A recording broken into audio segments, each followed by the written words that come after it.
আসসালামু আলাইকুম। চলে আসলাম আপনাদের মাঝে দারুণ একটা রেসিপি নিয়ে। দারুণ রেসিপি বলতে আজকে রেসিপি হয়েছে তোমার বাইম মাছ বলেন বা চিড়া মাছ বলেন, মরিচ পোলা। এটা আমাদের দেশিতে মানুষ বেশি লম পছন্দ করে। আমাদের কিশোরগঞ্জে যারা আছে এটা বেশি লম পছন্দ করে।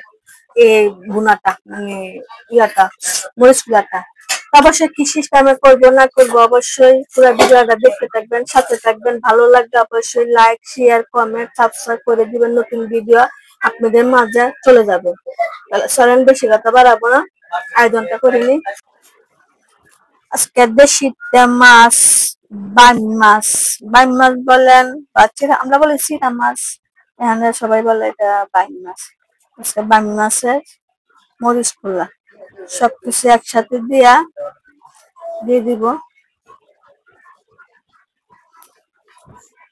পেঁয়াজ। পেঁয়াজটা একটু বেশি দিব আজকে, যাতে মরিচ পোলা।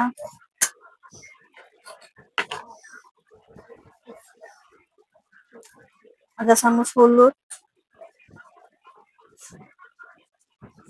2 চামচ মরিচের গুঁড়া, 1 চামচ ধনিয়া গুঁড়া, স্বাদ মতন লবণ,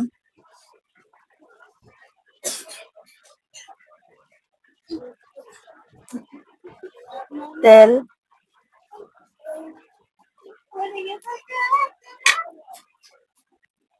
তখন চলেন চুলার উপর চলে যাই। চুলার মেঝে বসিয়ে দিচ্ছি, আর এটা মেঝে পানি দিব না। আজকে যাতে চিড়া মাছের মরিচ কুলার মতনই করবো।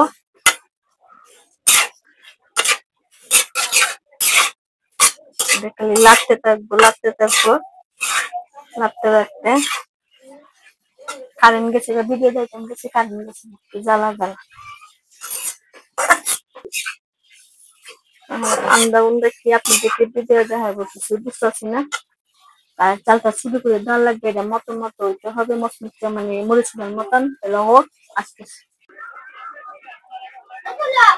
তা আমার বাইম মাছের মরিচ কুলাটা হয়ে গেছে, কত সুন্দর কালার হয়েছে। অবশ্যই আপনারা সিস্টেমে করে নিয়ে অনেক সাথে অনেক মজা। আর ভালো থাকবেন, সুস্থ থাকবেন, আমার জন্য দোয়া করবেন। তাহলে এখান তো আসসালামু আলাইকুম।